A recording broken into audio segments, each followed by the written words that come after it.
Hello friends, આજે આપણે બનાવીશું સ્ટ્રીટ સ્ટાઇલ બદામ શેક, જેને તમે ઉનાળાની ગરમીમાં પીશો તો તમારા શરીરમાં ખૂબ જ ઠંડક ફીલ કરશો અને જેને બનાવવું ખૂબ જ ઇઝી છે. તો ચલો બનાવીએ. મેં અહીંયા 10થી 12 બદામને ગરમ પાણીમાં 2 થી 3 કલાક પહેલાં પલાળીને રાખી હતી. જો તમારે ગરમ પાણીમાં બદામને ના પલાળવી હોય અને નોર્મલ પાણીમાં પલાળવી હોય તો તમે 7 થી 8 કલાક સુધી પલાળશો તો એની છાલ એકદમ સરસ રીતે નીકળી જશે. હવે આપણે એની છાલ ઉતારી લઈએ પહેલાં. તો તમે જોઈ શકો છો એકદમ ઇઝી રીતે આની બદામની છાલ નીકળી ગઈ છે અને હવે આપણે બધી બદામની છાલ આવી રીતે કાઢી લઈએ. મેં અહીંયા 500 ml જેટલું દૂધ લઈ લીધું છે. તમે કોઈ પણ દૂધ લઈ શકો છો, ડેરીનું દૂધ બી લઈ શકો છો અથવા તો ફૂલ ફેટ જે દૂધ આવે છે એ બી તમે લઈ શકો છો. અને હવે આપણું દૂધ થોડું ગરમ થાય છે ત્યાં સુધીમાં આપણે જે બદામની છાલ કાઢેલી છે એને પીસી લઈએ.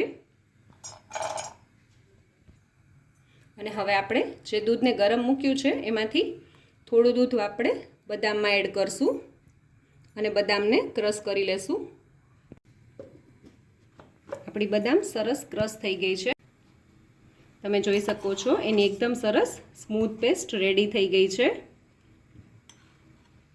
હવે આપણું દૂધ સરસ ઉકળે છે ત્યારે આપણે આપણા દૂધમાં એકદમ સરસ કલર લાવવા માટે બદામ શેકમાં એમાં આપણે થોડા કેસરના તાતણા એડ કરશું. કેસરના તાતણા નાખવા ઓપ્શનલ છે, પણ એનાથી એકદમ સરસ કલર આવશે આપણા બદામ શેકનો. હવે આપણે આમાં ખાંડ એડ કરી દઈશું. મેં અહીંયા 4 મોટી ચમચી જેટલી ખાંડ લીધી છે. તમે તમારા ટેસ્ટને અકોર્ડિંગ પ્લસ માઇનસ કરી શકો છો. અને દૂધ ઉકાળતી વખતે તમારે એ વાતનું ખાસ ધ્યાન રાખવાનું કે આવી રીતે સાઈડમાં જો દૂધની મલાઈ ચોટી જાય તો તમારે એને મિક્સ કરતા રહેવાનું. અને તમે જોઈ શકો છો થોડાક જ સમયમાં આપણા કેસરનો એકદમ સરસ કલર આમાં આવી ગયો છે. આપણે ખાંડની સાથે થોડો ઇલાયચીનો પાવડર બી આમાં એડ કરશું. આનાથી એકદમ સરસ ટેસ્ટ આવશે. આપણી ખાંડ ઓગળે છે ત્યાં સુધીમાં આપણે આમાં ઉમેરવાનું એક સિક્રેટ ઇન્ગ્રેડિયન્ટ રેડી કરી લઈએ. એના માટે મેં અહીંયા 1/4 કપ જેટલું દૂધ લઈ લીધું છે. આ મેં દૂધને ગરમ કર્યા વગર જ લીધું છે. અને હવે આપણે આમાં 1 ટેબલ સ્પૂન જેટલો કસ્ટર્ડ પાવડર એડ કરશું. હું અત્યારે વેનીલા ફ્લેવરનો કસ્ટર્ડ પાવડર યુઝ કરી રહી છું. અને હવે આપણે આને સરસ રીતે દૂધમાં મિક્સ કરી દઈશું. કસ્ટર્ડ પાવડરને આપણે ઠંડા દૂધમાં જ ઓગાળવાનું છે. તમે જોઈ શકો છો આપણું દૂધ એકદમ સરસ રીતે ઉકળી રહ્યું છે. આ સમયે આપણે કસ્ટર્ડ પાવડર મિક્સ કરેલું દૂધને થોડું થોડું કરીને એડ કરતા જશું અને દૂધ થોડું એડ કરવાનું અને હલાવતા જવાનું. નહીતર તમારો જે કસ્ટર્ડ પાવડર છે એ તળિયે નીચે ચીપકી જશે. કસ્ટર્ડ પાવડર આપણે આમાં થોડો વધુ નથી એડ કરવાનું, કેમ કે નહીતરી ફ્રૂટ કસ્ટર્ડ જેવું થઈ જશે. આપણે આમાં થોડું આપણા બદામ શેકને ઘાટો કરવા માટે અને એનો ટેસ્ટ વધારવા માટે આપણે થોડું જ કસ્ટર્ડ પાવડરનો ઉપયોગ કરવાનો છે. કસ્ટર્ડ પાવડરની સાથે આપણે જે બદામનું જે પેસ્ટ બનાવેલી છે એ આમાં એડ કરી દઈશું.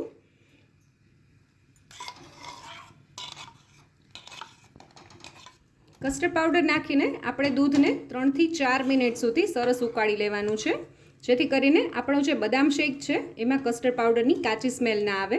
તમે જોઈ શકો છો ફક્ત 4 થી 5 જ મિનિટમાં આપણો બદામ શેક એકદમ સરસ ક્રીમી થઈ ગયો છે. 4 થી 5 મિનિટ થઈ ગઈ છે અને આપણો બદામ શેક રેડી થઈ ગયો છે. આપણે આને વધુ વાર નથી ઉકાળવાનું, નહીંતર બહુ જ ઘાટો થઈ જશે. તમે જોઈ શકો છો આટલી એની થિકનેસ છે અને એ ઠરશે એટલે થોડો વધુ ઘાટો થશે. હવે આ સમયે આપણે થોડા ડ્રાય ફ્રૂટ્સ એડ કરી દઈશું લાસ્ટમાં. તમારે જો ના નાખવા હોય તો તમે સ્કીપ બી કરી શકો છો, પણ બદામ શેક પીતી વખતે થોડા ડ્રાય ફ્રૂટ્સના પીસીસ આવશે મોઢામાં તો એનો ટેસ્ટ ખૂબ જ સરસ આવશે. તો મેં અત્યારે અહીંયા બદામ, કાજુ અને પિસ્તા લીધા છે. હું એને થોડા થોડા એડ કરી દઈશ અને થોડા થોડા ગાર્નિશિંગ માટે રાખીશ.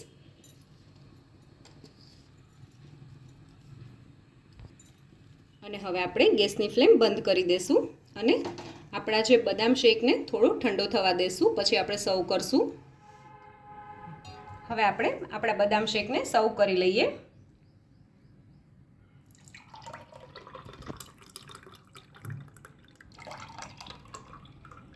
$500 ml દૂધથી આ 2 ગ્લાસ જેટલો બદામ શેક રેડી થાય છે. આપણે બદામ શેકને થોડું ગાર્નિશ કરી લઈએ. તો તૈયાર છે આપણો સ્ટ્રીટ સ્ટાઇલ બદામ શેક. જો તમને મારો આ વિડીયો ગમ્યો હોય તો મારા વિડીયોને લાઇક કરજો, શેર કરજો અને મારી ચેનલ કુકિંગ વિથ ઉમા પુરોહિતને સબસ્ક્રાઈબ કરજો. જેથી કરીને આવા નવા વિડીયો હું તમારી સાથે શેર કરી શકું.